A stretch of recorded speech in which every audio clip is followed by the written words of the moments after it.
What's up, buddy? I feel like we're fired up today. We are a little bit fired up. I hope you're fired up as well. It's a Thursday. It's April 21st, the year 2022. Welcome aboard, everybody. This is the Crushing Iron podcast, episode 575. Yeah, it is. Are you still writing 2022 on your checks? It's one of those... I mean, is that not the year we're in? Oh, yeah. Is it not, what do you mean am I still writing? Are you not out in the future with me? I was going to say one of us is in 2023 already. I mean, we always talk about staying present, and maybe you want to work on that for a little bit. It's us in the studio. It's the dogs in the studio. Again, it's a wonderful Thursday. It's your first time tuning in. Welcome. We appreciate you giving us your time. We know you have a lot of options in the triathlon podcast universe. And just podcast in general, which is valuable, so we appreciate you tuning in today. We cover it all. We'll do swim, bike, and run specific podcasts. We'll do race recaps, probably like next week. Then we'll do race previews, like today. For the most part, Mike and I, as coaches, athletes, best friends, we just sit back, relax, have an open, honest discussion about what we're going through, both as humans on this planet and also coaches and athletes ourselves. We also use the discussions we have with our athletes, work with a wide range of athletes from beginner levels, athletes looking to complete in their very first 5K or sprint, all the way through elite level amateurs trying to get back to Kona and everyone in between. We have quite a few athletes in the state of Tennessee, but the majority of our athletes are all over the country and spread across the world. We are national and international. And we'll use the topics and feedback loop we have with them, the communication, and back and forth to kind of drive the topic of the day. Also head into our Facebook group, which is Crushing Iron Group. If you want to be a part of that awesome conversation, just answer one simple question. We'll let you right in. A lot of great people in there. They're very experienced, a lot of wisdom, minimal sarcasm, but great people. So participate in the group. Make sure you ask questions, and I promise you'll get some real good feedback. So don't be a lurker. Participate. That's it. We don't do sponsors. We don't do ads. But the one agenda that we do have is to keep you happy and healthy in your endurance sports journey. My dog is cheating on me right now.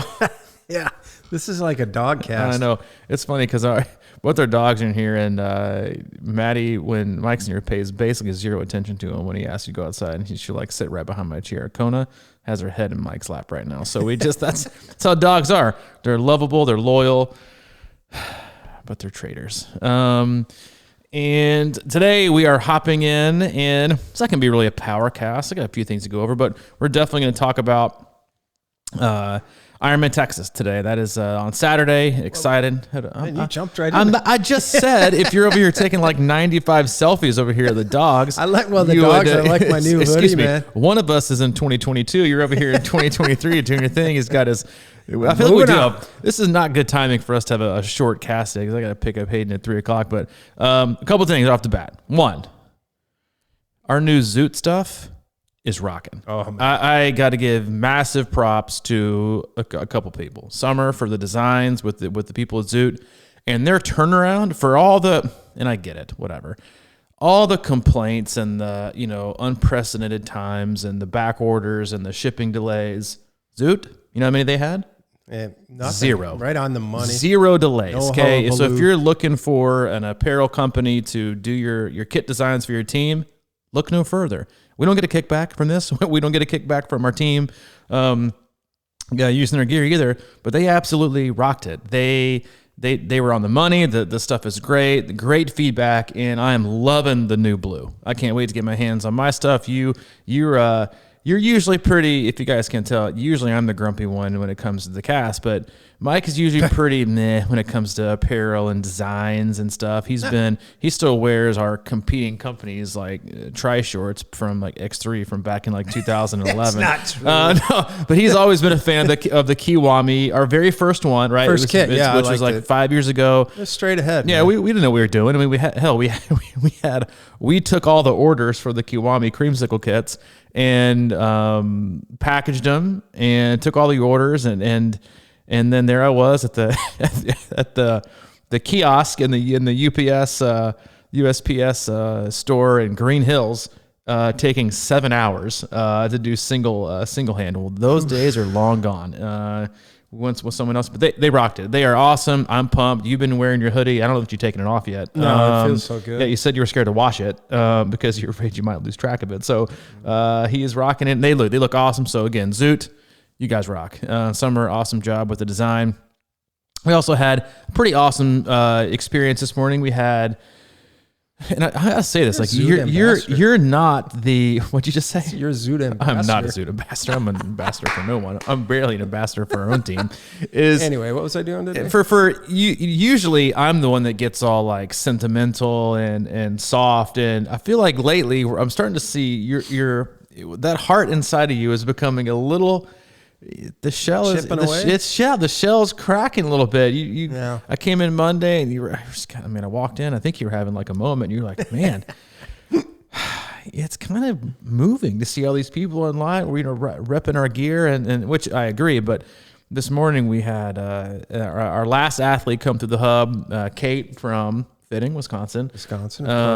Always there. Had a swim analysis because the pool is being drained as we speak. And it was a great experience. We had some great time in the pool. She improved a lot, and then she kind of left. And it's like, hey, so I'm the legit. She's like, I'm the last visitor. And we said, yeah, you're kind of the last visitor. And she shared a few words. I thought we're very. I appreciate a lot. I'm very grateful to hear it about the podcast in general and the hub and what we were thankfully, able to do, during the pandemic when, a lot of podcasts kind of shut down or didn't go on because they were guest based or people just didn't have the time or the bandwidth. They were too stressed and, places were closing and we were opening, and that it really provided a lot of, some brighter light, inspired the world. I don't know if she said inspired the world. Maybe she didn't say that. Yeah. I think she said she inspired my household of one. But it was impactful, and that's, I think you and I always that was one of the reasons we trudged forward. And I want to be clear about a few things, like we aren't done. We aren't going anywhere. The hub, if anything, was so much of a success that we have, bigger, broader, exciting things to come down, to come down the pipe. So it's not we're done. It's on to what's next. And the hub filled the perfect space for us, both personally and professionally, and more importantly for our athletes and the community. It was around, and it was a lot. We kind of joked when she was leaving. She was like, you give hugs? It's like, we've been hugging the last 2 years. It's like, it provided us a space to connect and not be isolated, and provide our athletes an opportunity to connect and not be isolated in a period of time in which that was needed the most. And now we both kind of feel that, there are other things that we feel that athletes need the most, and including ourselves, and that we're excited to bring those, in the future. So yeah, the hub was the farthest thing from a failure and a blip. It was a massive success in every way, shape, and form. And you and I are both looking forward to the next phase. Yeah, it was a building block. I sure. think we learned a lot here. We had a lot of fun here. It was in the right time. A lot of people got to come here when there was nothing really going on in triathlon. Zero. World. And now the endless pool is draining, and it's draining as we speak. I walked in there, and as the water goes into the drain, it kind of feels like the pool's crying a little bit. I can the tears of all the swim analysis that I've had in there for the last 2 years. But it's funny because I think she said, she's like, you don't seem very sentimental, like, down. And I was like, because I was like, I'm not, like, this isn't the end. Like, this isn't like, we're like, it's not like we went out of business and the hub was a failure and we lost a bunch of money. It was the opposite. Like, this is like you said, it was a building block, right? There was the next steps. And I'm excited to move on to the next step, to continue to bring, unique experiences to, like you said, the people of the world, and do things. But no, It's exciting. And it was awesome to have her in here. And it's 5:75. It's a lot of podcasts, and I'm heading down to Texas to hang out with the athletes and watch a great race and something we've been trying to get to for like the last 3 years, it seems like. So yeah, it's a good day, man. It's a good day. I'm excited. I'm pumped, and I'm ready. And I'm digging your pullover. Are you? Yeah, dude. I'm jealous. I can't have it right now. It's. I know it's perfect. Right? It's not. It really is. It's not too baggy, and it's not too, because my biggest pet peeve is the thin sweatshirt. Like, what's the point? Like, I don't want a muscle long sleeve tee with a hood on the back, right? I want it baggy enough to where I can wear a shirt underneath it and still not be tight, right? But I don't want it too baggy, right? To where everyone asks me if I'm doing okay, right? So, it's like, you're like, you doing okay? You look like you put on about 30. You're like, nah, it's just my hoodie, man. No. And so it's like the perfect happy medium. It lets you stay warm at the same time. It complements your figure. That's such a great point, dude. Because I picked out an XL sweatshirt hoodie that we have, and I was wearing it up north, and I mean, like, everyone is kind of, dude, you putting on weight, huh? Like, it was just baggy, and you're right. People will just go up a size on the pullover, easily, the hoodie, and they'll be all in your face about, like, you need help? Yeah, COVID weight, huh? Yeah, we all put on this in the last few. Like, no, I haven't. Like, I'm just wearing a hoodie. Like, stop giving me such a hard time. Don't make me pull this off. Yeah, seriously, don't make me pull it off. We hope we're going to pull off this podcast for you. We are going to do a little Ironman Texas preview and go over the course. It is unchanged from 2017. Again, I'm coming down. Mike's going to be here holding down the fort. Our pool's probably still going to be draining through Saturday. It is a slow process. First of all, good luck. And this is, I say this to our athletes a lot. I sent out an email specifically for them, but for a lot of them, like, we announced this as a team race in 2019, and here we are in 2022. And it's just now coming to fruition. Like, obviously, it was canceled in 2020. It was such an early season race that they pushed it back to October. And frankly, who the hell wants to go to Texas in October and race? Not many, because most of the athletes we have pushed it to this year. And it's a team race. We got 20-plus athletes going down there. And I think, listen, I sent out an email looking at the forecast, and I was even talking with Kate. She was talking about the course and everything. I said, well, it's hot, right? Because it's Texas, but it's going to be hot for everyone. Like, the last 3 weeks in Texas, they haven't been 90 degrees. Like, so it's not like everyone's had a chance to train and acclimate to, hey, it's going to be hot, folks. It's going to be really, really hot. And I'm not telling you that to scare you. I'm telling you that to you because it's time to be practical. So I'll go over the course and some strategy and some things that are specific to Woodlands. I was spectated in 2018. We've had a camp there, been around there a lot, so I'm very familiar with the area and the course itself. So to get us started, we'll talk about, first off, it is a 100% park and don't leave race, which I know is a Mike Tarrolly favorite. It is right there in the Woodlands, a beautiful area, frankly, the only really awesome area around Houston. And it besides Tomball. It's good old Tomball. And it's a great place. Most people be staying, I guess, the Hilton, the Westin, the Marriott. It is a park, and you can walk to restaurants. It's also a very, in my opinion, spectator-friendly race. It's not there. You won't be doing any spectating on the bike, but you'll be doing plenty of spectating on the swim. It's easy to walk down over the overpass to the beginning of the swim start. It's also very, very easy to walk back, catch athletes coming out of the water and transition on the lawn, and then obviously go to your hotel, post up, do whatever you want while they're out biking, and then be ready to walk out the door and see them come off the bike. And then the run course is one of, if not the most spectator-friendly run courses I've ever been on. It is super exciting. It's 3 loops, but it can also be an absolute sweat fest. The swim, I'm going to go ahead and break the news to you, unless the cold front comes in. Folks, you ain't wearing a wetsuit. It has been a little bit warmer. I think last time I looked, water temp was high 74.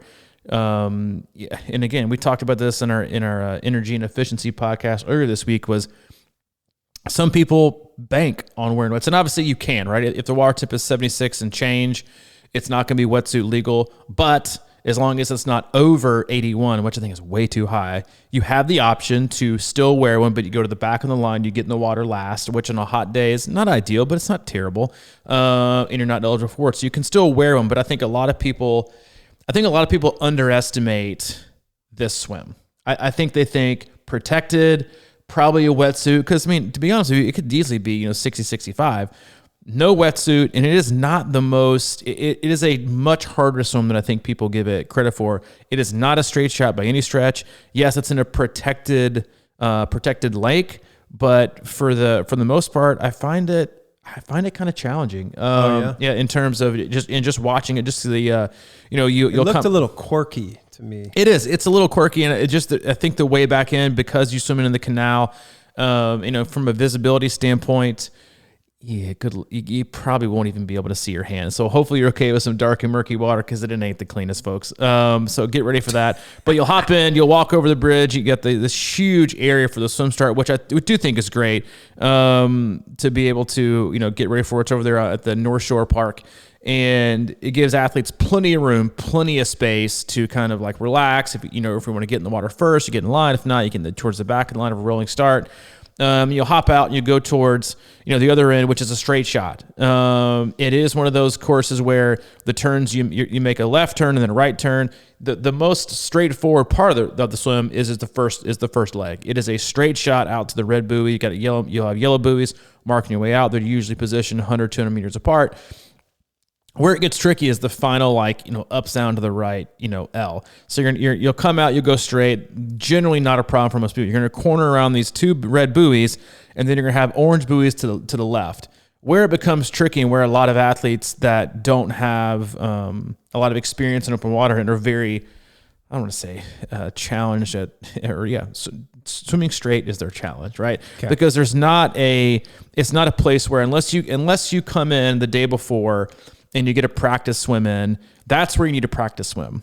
That's exactly where you should practice swim. If you can get in water the day before, take your time, get all the way out to that first turn buoy. You don't have to swim the length of it, but come out to the red turn buoys and look back towards the main street, okay? And find a building you can sight off of, because the way back in, you got land and houses to the right. You're going to want to take it straight shot, and then you get to veer once you come like the main part of the lake. Then you take a veer to the right into the canal. Okay, it's wide, but the problem is that they're going to have a red buoy to the right. Okay, so you're coming out, you're veering to the right. You have to stay to the left of that red buoy, but to the right of the orange buoy. If you are an athlete of ours, you are going to hug that red buoy on the right as tight as possible, right? You are going to hook that corner as close as you possibly can. And when you make that corner, don't aim for the first orange buoy. Aim listen, the fastest way to get anywhere is where? A straight line, okay? Don't take the curve. As soon as you keep that red buoy on the right and you pass it, cut that line as close as you possibly can to the farthest buoy that gets you back in line. You don't want to cut it too far, because especially if you look at the map, and of course they're not going to be anywhere close to where you're on the map because they dropped. What are you laughing at right now? I'm just laughing at how this, if I can't really see anything and I'm just trying to listen and. Yeah, well, you should pull up the course map, and see what the course map reads like in 2023. Yeah, I know. So they're gonna take a right and then hug it as much as you can, but stay to the right because it also veers back to the right. Then you'll end up taking. But the biggest thing is when you make that corner, when you make your right turn to go down into the canal area where it really, really thins out, and that's something that. One of the reasons why I think it's a slower swim is if it's windy, the main part of the lake is going to be a little bit choppier. You're probably not going to be wearing a wetsuit. Keep your straight lines. But then the canal, while it's protected, right? It's also very, very shallow, and very shallow water is slow. Warm water is slow, right? That's why, when people say, that feels like a slow pool or a fast pool. Well, faster pools are deep, right? Like competition, level pools are deep. Like you don't see the Olympics in a 4-foot pool, right? It's not because they dive, they need video. It's because competition depth pools need to be deeper because they're faster, right? Because what happens is you put that many people in a canal. You think about watching someone in this pool. You don't have that much, but you have some play left and right coming off the walls from that many people moving around, and you're channeling 2,000, 3,000 people, right? Who rolling start all into, it's like a funnel system, right? So it's just really crowded. It's warm water. It's not deep. It's slow. So the canal part of it is very slow. And again, while it's protected and you may have had your heart set on it being wetsuit legal, don't bank on it. And it's a difficult swim. Again, it reminds me a lot. I'm not saying difficult in swells, right? And, white caps and all these things. It's just not it's a slow swim. Let me rephrase. It's not that difficult of a swim. It's just a slower swim. It reminds me of an Ohio 70.3 or a Muncie 70.3. They're just slow bodies of water. The course is just slow. It's not that the current or the conditions are that challenging. It's just slow. It's just slow, warm, filthy water. But filthy water. No, in all seriousness, it is. Scientist on here, physicist. Oh, no, we probably don't. So it'll be slow. And then you come down that canal, right? Yeah, and, which is super fun to watch from a spectator standpoint. Can't you just walk with your person if you pick them up? Oh, yeah. If you can find that person's stroke, like if you know that person's swim stroke, like I could pick you out from a mile away. Like if you're done yeah, that. You've always been good at that. But I could pick you out. But yeah, you can walk them because they swim along the canal, which is also part of the run course, right? So you can walk along it and cheer people on. Then they come out and they exit on the green space. And that's where you get ready for T2. But you'll take a left into the finishing chute, come out. Be careful. It is concrete. But yeah, you'll take a left into Town Green Park, which is T1. But it's not a super long run, but it is a lot of concrete till you get to the grass. Hopefully there won't be any rain, so it won't be wet. It doesn't look like any rain at all this week, so that's not very helpful for those of you that are really wanting any kind of wetsuits. But that is the swim. Again, I think it's a slow swim regardless, but then add in it's probably not gonna be wetsuit legal. Just prepare. And I honestly encourage basically everyone, don't wear a watch. Just don't wear a watch on the swim. If you want to wear, I recommend don't wear a watch on swim, because what's it gonna tell you? Right? Like, what's it really going to tell you? Most people, it's going to get in your head and you're going to think you're already... Exactly. It's going to bum you out. What's the point? Right? And then you got to worry about ripping it off on your wetsuit, all that kind of stuff. Just scrap the watch. Wetsuit. Yeah. Well, some people still are, right? So that's true. You'll wear one. And so I definitely recommend not wearing a watch. Use your bike computer, and then if you're going to wear a watch, put it in your run shoes and just strap it on when you go out for your run. But don't wear it, because all it's going to do is get in your head. That's it. All it's going to do is get in your head. If you want to ballpark it, look at the clock before you get in the water and see what time it is. The running race clock that they have. And then when you get out, you'll see the same thing, the running race clock, and just kind of do some quick math in your head. But really, it just will be what it will be, right? What do you think people's ability to do math is when they get out of a swim? It sure as fuck isn't it better than yours when you told me I swam like 24 minutes at Texas 70.3, only to find that it was 29. I was like, boom, baby, I'm crushing it. Only to find out later you were 5 minutes off of a 70.3 You often refer to that as your best race. Okay. Maybe I sparked a little fire. Yeah, you did. Give yourself credit, whatever. I'm sorry, 4 minutes slower than I thought, but way to push it. It's way to push it. Well, I was only off by 20%. Onto the bike, which is, listen, some people will call it, hilly. Those people live in Texas call it hilly. It ain't hilly, people. Okay, it is a fast, flat bike course. But what you get in flat and fast, a lot of times you take on the chin in the wind. And you're going to take it on the chin when it comes to the heat. And that's kind of where, listen, there is not anything strategic about the bike course, in my opinion. The one word of caution I would give everyone is that you do have a lot of road to work with. And you have a ton of road, more road to work with from a safety standpoint and being away from cars than most races, period. But what happens, and this is just very, very common, what happens when you put athletes on, you see on the Natchez Trace all the time, like you have that whole side of the road cars are supposed to take the left eye. You see people all the time drifting towards the middle line because they pay less attention. The same thing happens in courses like Muncie and Texas where it's fairly closed, especially an early season race where so many athletes, this is going to be their first outdoor ride the entire year. Okay. Maybe in a year. And they're going to be out there with 3,000 people weaving all the way. You're going to say on your left, what are they going to do? Weave to the left. So give people extra space, especially on the first loop. Okay. It's a 2-loop course. It's an out and back. Give people extra space. Don't assume they're going to hold their line. Frankly, assume they're not going to hold their line, right? When I go to the interstate, I don't wear a seatbelt for me. I wear it because I'm afraid of you, right? Because you're going to make, you're have that same mentality on the bike, especially if you get crosswinds. The wind is going to change a million times, but anticipate, right? A heavy headwind one way and a heavy tailwind the next. And, we kind of mentioned this when we talked about Texas 70.3 a few weeks ago. That's why it's going to be two things insanely important for this course. Patience. Three things: patience, pacing, and cooling. Okay, because you're going to see so many people, again, going back to these would be honestly great, 2 podcasts to listen to in succession, is one we did Monday and this one for the preview. This is all about saving energy. And if you want to save energy, you stay cool. And the first thing you do at the very first aid station is pour water all over your neck, all over your face, all over your legs, whatever you need to do. Because what happens for most people is they don't cool themselves until they get too hot, right? And by then it's too late, right? So you want to get ahead of it. You want to delay, right? We always talk about energy expenditure. We want to delay the level of your core temp rising to where it's the point of no return, right? Because most people get to the run and they start cooling themselves up heavily when their core temp is so high that you can't run and cool off at the same time. That's not possible, right? No. So if you want to keep moving, the best place to do it on the bike, get ahead of it, get cool. Even if you're like, I'm kind of, you're not going to be chilly, but if you're like, I'm really kind of pleasant right now, cool yourself. Become a little unpleasant when the cool. Don't be like, I'll wait to the next one. And then what happens, because this is what usually happens, you go to the first aid station at mile 10, right? You're like, I'm fine. I'll get it at mile 20. What happens at mile 20? What do?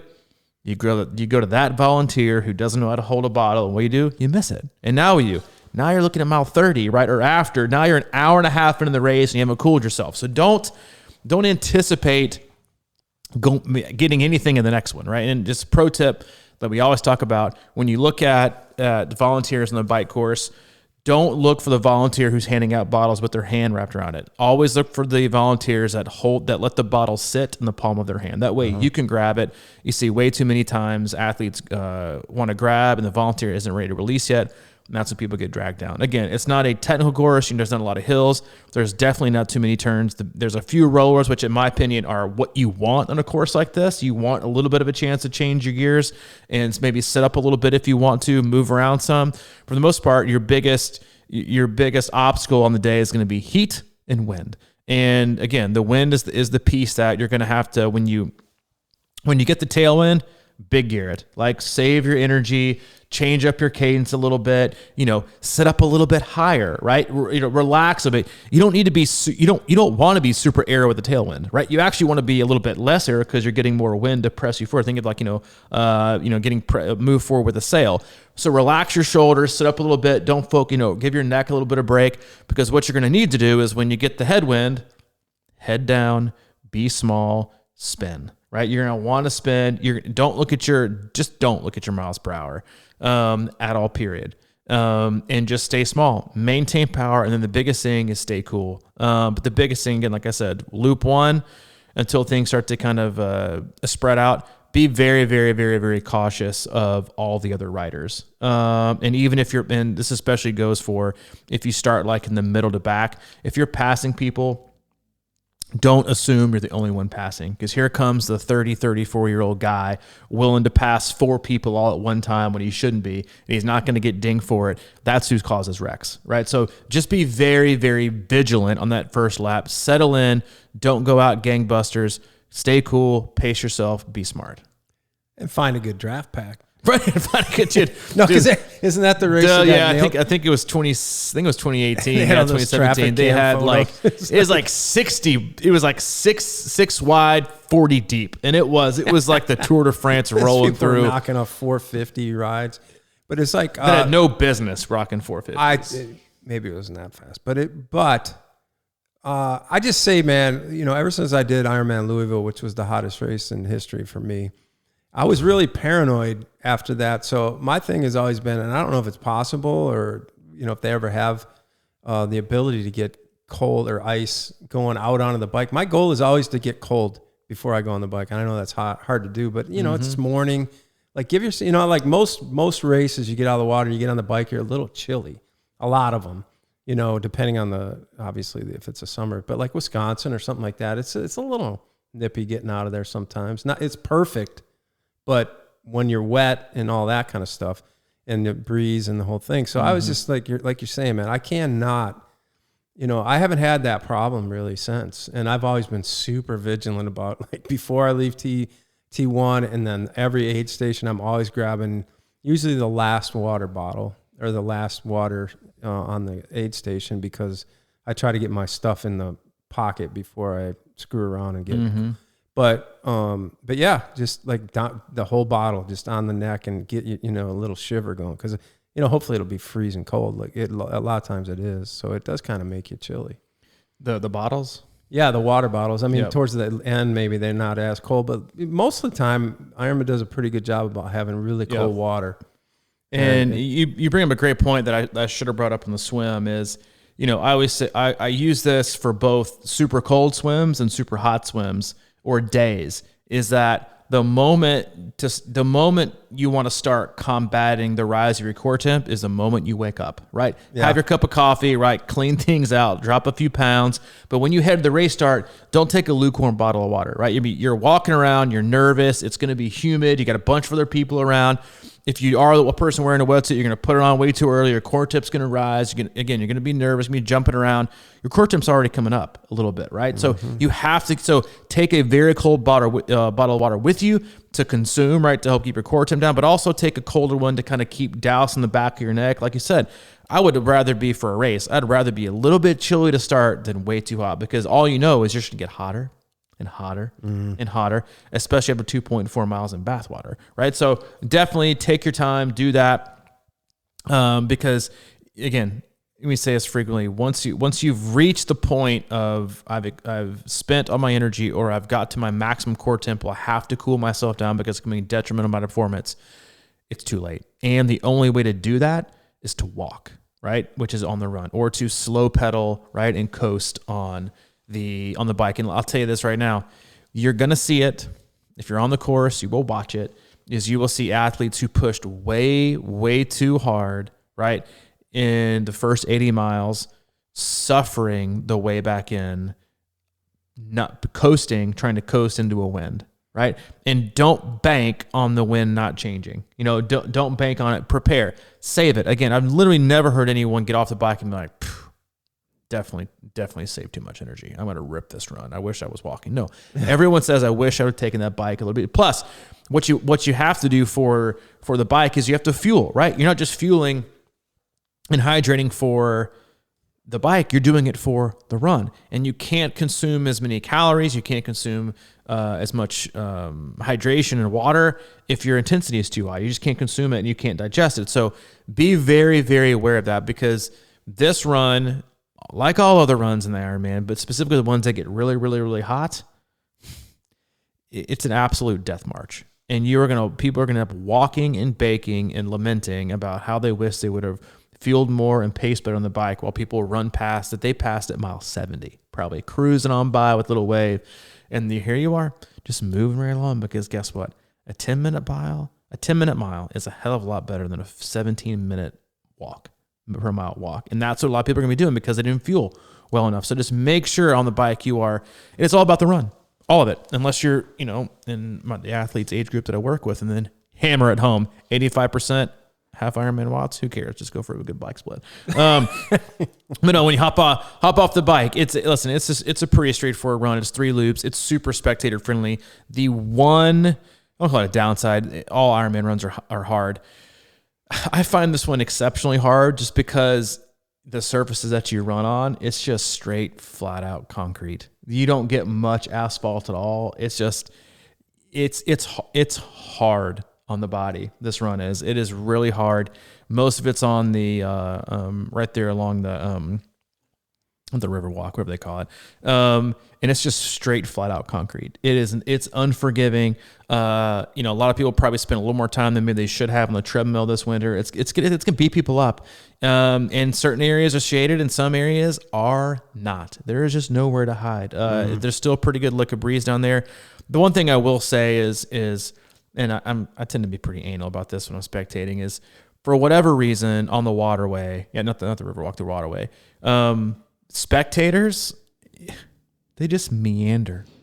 Right in front of them. All across, right? Then you got like the 95 people who thought it was a really good idea to bring their 7 dogs and like, oh, excuse me, well, you know, pardon me. And they're like, you know, they got 7 Beethovens and 3 Chihuahuas. And you're like, could you left them at home today, right? Just today, leave them at home. or they, not paying attention to a 3-year-old who runs out in the middle of the, and almost gets, bulldozed by the 34-year-old running a 6-minute mile. Just be aware of that. It'll be frustrating, but hold your line and make them move. If not, give them a good little stiff arm.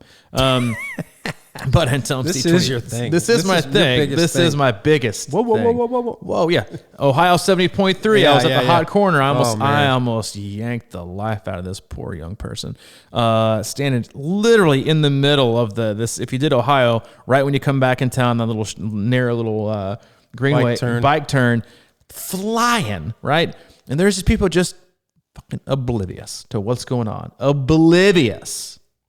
And that's what kind of stuff makes my water boil, because it's about athlete safety. So just be aware of that. And don't worry, I'll be walking around with my orange caution vest and my C26 hat, my baton, handing out tickets, and I'll be giving people the business that are walking or I'll be yelling. But no, hold your line. But it's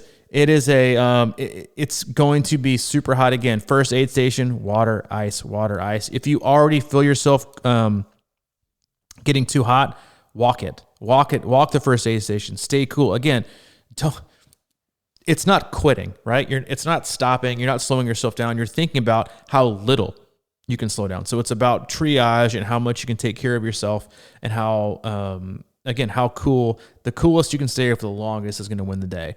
The first loop, definitely just get your feet underneath you. You're going to come off the bike. You're going to feel gross. If you feel like you're kind of lethargic and not feeling too great, get some caffeine in you, hit the flat Coke. But stay cool as long as possible. Grab some ice, keep it in your hand, shove it down your crotch, down your top, whatever it is. Stay cool. If it's gonna be really, really hot, maybe take a bottle with you in between. That way you got something to kind of put on your face, put on the back of your neck, draw out your hat. But do whatever you have to, right? Do whatever you have to. It's a race like this, it's your effort and your execution versus the conditions, the temperature, the day, and how your body feel equal the time you get, right? It's not, people just think that their training and their fitness determines their race time. It doesn't, right? And I said this to our athletes in an email. I said, if you really want to judge yourself on a race, don't judge it by time. Judge it by overall place against the field, not just in your age group, but against the field. So if you're a person at a 3,000 that usually the last race you did, you were 1,300, 1,300th, and you're coming, and it was an easier race. You're coming to a harder race, maybe harder conditions. Don't look at your immediate time. Look at, okay, well, I moved up from 1,300 to, 930th. Hell of a day. That's a huge improvement, again, against the field, because what do you all have in common? The same day, the same terrain, the same conditions, the same crap you had to deal with. You all dealt with the same thing. And that's the only thing that you can have from race to race, is you all dealt with the same thing just on the day, because they're all different. Hippie Hollow is a super fun part of the course. People like, it's on the other side from the transition start and finish, but it's a very, very spectator friendly race. I won't be out there with a cowbell. I guarantee you that. I'm not a cowbell person. And if you are, just 6 feet, please. I'm a very cool, calm, and collective. But I'll be out there cheering everybody on, telling you to be smart, telling you to slow down. Again, this is not a technical course. This is not a one with hills and rollers and huge, strategy and tactical moves you have to make. It's just, it's a grinder of a day for all the other reasons that don't have to deal with elevation. It's usually going to be hot from start to finish. And you kind of know that at some point your performance is more than likely to start degrading. It's just how much it degrades and when, right? It's at some point your ship's going to get a hole in it. It's going to be a gaping hole at mile 5, right? Which means you're screwed and you're going under, or are you going to spring some minor leaks in the back half of the marathon, but still be able to hold, right? And still be able to get back to port. And that's the biggest thing you have to focus on, is just getting there and suffering. And the other thing is understand that it's going to suck. Yeah. I mean, I think it's good to remind people that, like, no matter what speed you're trying to finish in, it's all going to be painful. So the faster you can get over with, the better. And in order to do the fastest, you have to stay coolest, you have to pace appropriately. Those are the biggest things. It's an early season race. A lot of people will be just knocking the rust off from not racing at all last year. And also, don't discount the time and energy and effort you put into preparing for this. Not so much just the physical stuff, but having it hanging over your head for 2.5 years. I think and don't use that as because some people are going to be walking in the race probably thinking, God, I'm going to get over with. Like your why has probably changed. Like the reason you signed up for this race is totally different than the one before. So always go out there. The best way to race is an attitude of gratitude. And if you can go out there with that, then no matter what the day is going to give you, you'll be fine. Because again, as I mentioned kind of in the email I sent to them this week, people really underestimate their attitude, and it's in how it either empowers you to perform at your best or sucks the power right out of you, right, to perform the best. The people who are complaining and looking for things to whine about and cry about or make excuses about or, talk about the training they didn't do, you think that's helpful? No. It is detrimental to your performance. You're already taking off minutes of your time just by your negative self-talk. Be positive. Look forward to it, because I'm telling you, on courses like this, it's rarely ever about the fittest. It's about the smartest athletes, because they're the ones that are willing to set their ego aside, pace appropriately, let people go on the bike, because it's not, they do their race, you do yours, and I'll see you later. Right? That's all you got to say. Just tell yourself that, like a little positive reinforcement while people pass you on the bike. I'll see you later. Right? I'll see you later. And then there's nothing better than somebody flying past you, especially, a bunch of drafters, packs of little 3 and 4 that come flying by you with there's no conscience at all. Yet there you come, mile 14. They're all walking together, talking. You're like, Like, see, that's what you have to keep in mind. So remember their kit. I never remember any of that. You don't remember any of that shit? When people pass me, I don't know. Year it was. I know a couple people who. Yeah, don't say you don't remember, because it's about who you remember and why you remember. But no, I don't really remember people. But honestly, in the corporate world, we used to call this a realistic job preview. So like when people come and instead of trying to sell the job, like, oh, you're gonna love it, it's gonna be, you give them the truth, right? You tell them exactly the garbage that they're going to have to deal with. Yeah. Are you sure you want this job? Because you're going to be emptying trash cans or whatever. But now I agree. It's an early season race. It's what I can't remember and we say don't focus or hype on the weather. But if it's going to be hot, you should really have that in mind early. That's all you need to know. It's going to be hot, and you need to prepare for that. You need to be thinking about it. You need to be like doing the stuff that you're talking about, and it's like. It's high 80s or whatever at this time of the year for most people is like 100 in the summer. So it's kind of a mental game there. You're gonna be like, well, it's only supposed to be 80, at whatever time. That's gonna feel hotter to you, most of us. Oh, 100. That's such a great point. It's like you see 80s and you're like, it's not that bad.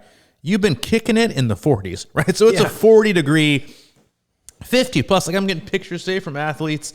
I just got snow. Yeah, like they're like, what the hell? I'm like, I know, it's insane. So you see 80. It's such a great point. It's not 80. It's the degree difference in which you've been training with that's going to have that much of an impact. Like in the summertime, you and I used to go back to and race Louisville, 1.0. God, I wish they would bring that back. That just really irks me. But even the difference from like 80s, 90s, because that's how it is in Nashville. We train outside all the time. That's all you did. That's all you did back then when we raced was outside all the time. And then it's still 95, 100 seemed like a whole different ball game, right? Yeah. Go from 40s to 80s, especially on concrete and all that kind of stuff. No shade, nowhere to hide, no reprieve. It's like, just think about it in like just a minor view of how much people suffer when they go on vacation. Like on spring break, they go down to Miami or Orlando, and they've been living in Minnesota. You can barely breathe. Now do that for 140.6 miles and see what kind of effect it's going to have on you. Again, this isn't the rah shuffle cast where we tell you how amazing you are. You all are amazing, but it's also the reality cast, and these are things to prepare for. It's not to get you discouraged, not to make you think negative. It's to prepare you, right? Prepare you objectively for what you have to do, because I tell you right now, that's how you outsmart people. You might not out-train them, you might not out-fitness them, but you can outsmart so many people in your age group and so many people that they're going to be determined to make stupid decision after stupid decision after stupid decision. And that's not what you're going to do. You sure as hell better not if you listen to our podcast. You better make the smart choice, which is pace it appropriately and stay cool. So prepare for that now. Prepare for, I'm not shooting for a time. I'm shooting for perfect execution and patience on race day. Mm-hmm. If you can do that, then you'd be better off than 80% of the people that are going to show up in tow line that have no idea what they're about to take on. Yeah. And I mean, also be prepared to go into the hurt locker, like you were saying last week or 2 weeks ago, because if you're ready for that, I mean, you can spin that. Like most people that are obviously doing this race, you know, you're trained up to the point where you can get it done, right? So have confidence that it's going to work.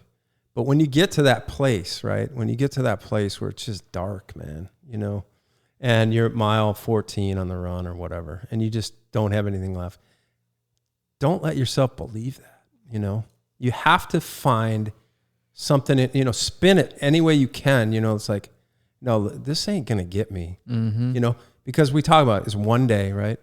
And, you know, while, you know, my last Ironman, I didn't quite have the mental reserve, but I did kind of for that, how I felt that day. I feel like I kept going. It was like, I wanted to walk the last 12 miles of that race, but I kept sucking it up somehow.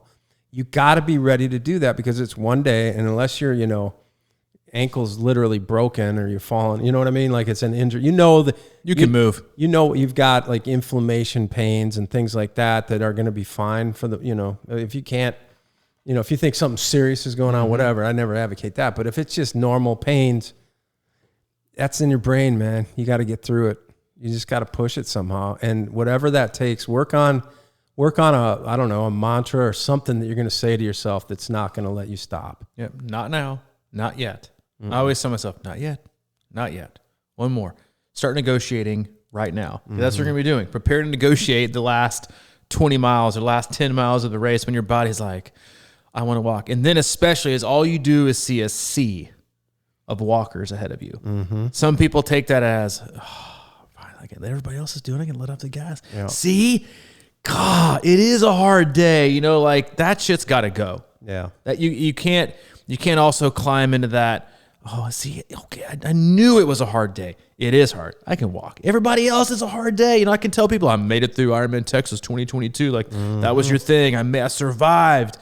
Use those people to pick off while you run because there's nothing more fun than running past people as they walk in a race. Literally, there's nothing more fun than doing that. And just walk, you know, and hopefully they don't weave. But yeah, laugh. You know, I find, honestly, I start to laugh sometimes. I laugh at the pain because it's so. No, I thought you laugh at the walkers. I laugh at walkers all the time. Very, no, very harsh. No, but like, just laugh at how absurd it is that you're up mile 20 and you have 6 miles, and you can hardly walk, but you're running. Yeah, it's a great one. And if you can't laugh, then smile or smirk. We hope you smiled and smirked at today's cast. I got to go pick up my little man and then get to packing. We love you. We appreciate you. We'll see you next week. And hopefully I see a lot of you down in the Woodlands. If you see me, say hi. Say hello. Say hello. His name is Robbie. Yeah. I don't do selfies, but Mike does. And you are getting a little choked up today. It's like, a lot of things kind of going on with you right now. It's softening of the heart. And you're leaving for a couple of days now. It's like, I'll come, me and my dog. Whenever I'll come back here. Oh, at this rate, it'll be my dog. Yeah, that'll be here still with you. As always, go to our website, C26Triathlon.com. It's our one-stop shop for all things coaching, camps, and community. Hop in the gear tab. Check out our gear. And see what we got. Support us that way. It's a great way to support the cast and represent our awesome community. And have some great gear to go along with it. If you have any questions about coaching, click on our coaching tab, peruse our roster of coaches, email the one you think that fits you best. As always, if you have any questions, you can email Mike, CrushingIron@gmail.com. And if you need anything from me specifically, I'm at C26Coach@gmail.com. Okay, well, he'll see you in Texas, and I'll be tracking you. Good luck, everybody. See you later.